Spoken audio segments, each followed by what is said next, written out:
My dear friend, let's talk about something real today, something that cuts deep, stirs the soul, and sets the stage for a divine comeback. Reputation. It's a fragile thing, isn't it? A whisper in the wind, shaped not by truth, but by the fleeting perceptions of others. It's what people think they know about you, colored by their own insecurities, their envy, their refusal to see the fire God's been kindling in you. They saw a version of you, maybe a snapshot from a season when you were still finding your way, still raw, still becoming. And they decided that's all you'd ever be. They didn't see the transformation happening in the quiet, in the unseen, where God was forging something unstoppable. They didn't see you rising, but they're about to. Right now, something seismic is shifting in the spiritual realm. The lies told about you, the half-truths that clung to your name like shadows theory, unraveling. Not because you stood on a soapbox shouting your defense, but because heaven itself has declared, enough is enough. The God who sees you, who knows every tear you've shed in the silence, is stepping in to rewrite the story they tried to pin on you. This isn't about you proving them wrong. It's about God making the truth undeniable. As Psalm 37 verse 6 says, He will make your righteous reward shine like the dawn, your vindication like the noonday sun. Your vindication isn't coming through your effort, it's coming through His power. Picture this. You've been walking through a season where the air felt heavy with judgment. Whispers followed you, some subtle, some vicious.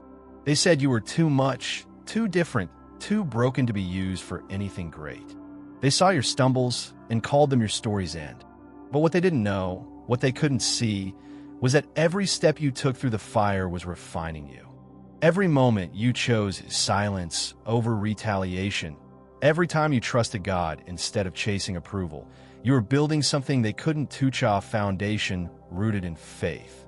And now the tide is turning. The same rooms that once shut you out are about to open wide. The same voices that mocked your dreams will falter when they see what God has done. This is no ordinary comeback. This isn't about a flashy glow-up or a petty clapback. This is a divine recalibration. God is shifting the atmosphere around you, realigning the way people see you, not to stroke your ego, but to restore truth. Isaiah 61 verse 7 promises, Instead of your shame, you will receive a double portion, and instead of disgrace, you will rejoice in your inheritance. The shame they try to drape over you, it's being replaced with honor. The dismissal you endured, it's giving way to reverence. And the best part? You didn't have to fight for it. You didn't have to claw your way into the spotlight. You just kept walking, kept healing, kept trusting. And now, heaven is clearing the fog from your reflection. Let's be real, those seasons of silence were brutal. When the world seemed to move on without you, when the betrayal stung deeper than the rejection, when you wondered if you'd misheard God's call on your life. You carried questions that weighed like anchors. Did I get wrong? Was I too much? Not enough. But deep in your spirit, something refused to let go. Not because you were stubborn, but because you knew your story was holy. You knew there was a purpose woven into your pain, a promise etched in your perseverance. As Romans 8 verse 28 reminds us, and we know that in all things God works for the good of those who love Him, who have been called according to His purpose. Even when you felt like the one who almost made it, the one who didn't quite fit, God was working. He was weaving a testimony that would outshine every lie spoken against you. They didn't see it coming, did they? They thought your silence was surrender, your humility a sign of defeat.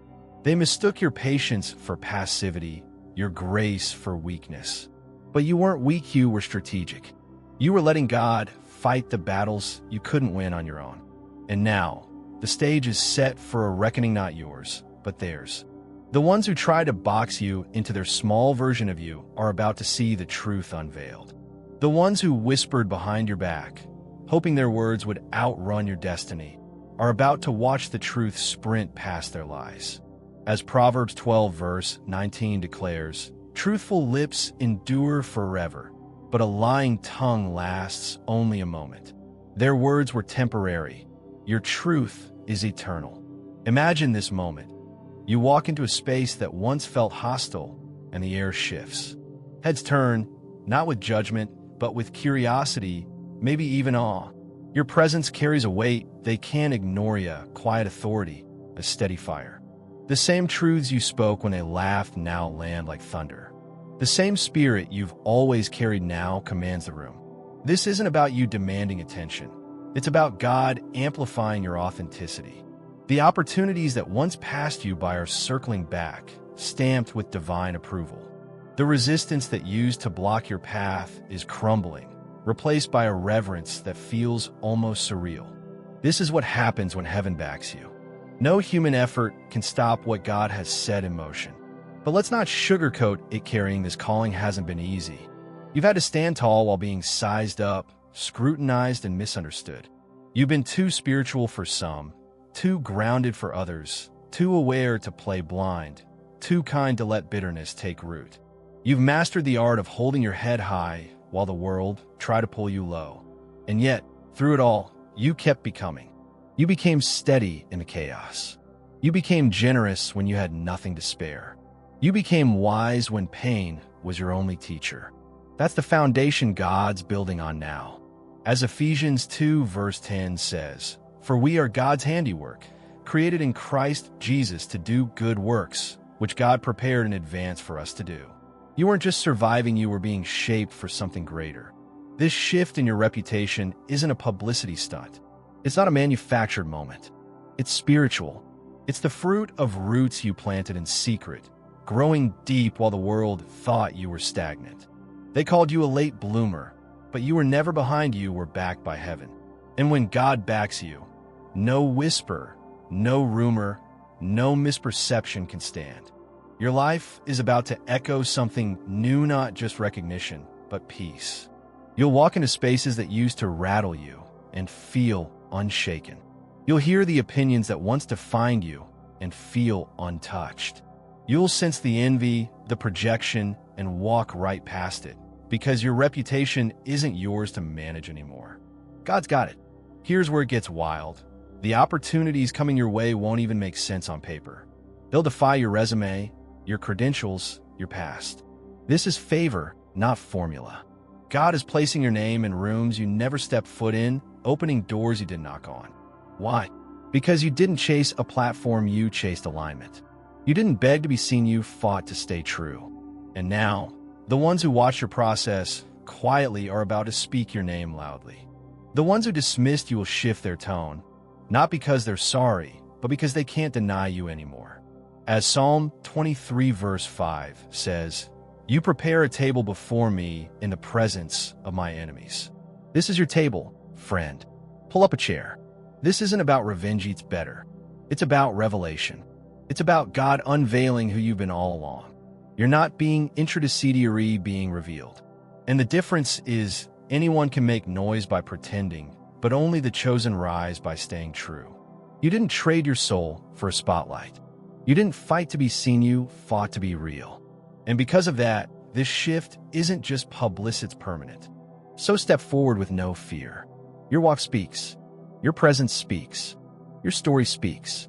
And for the first time, they're not just seeing you, they're seeing who you really are. They won't be able to look away.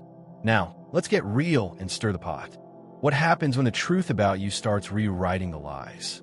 How do you handle the ones who dismissed you now, trying to cozy up to your favor? Should you forgive them instantly? Or is it okay to let them sit in the discomfort of their own misjudgments? And what about the systems that try to keep you small? Should you dismantle them or rise above them? Drop your thoughts in the comments. Hit that like button if this hit home, and share this with someone who needs to hear it. Subscribe to keep walking this journey with me, and pick one of the videos on your screen to keep the fire burning. Let's talk. What's the boldest move you're ready to make in this season of divine revelation? See you in the comments.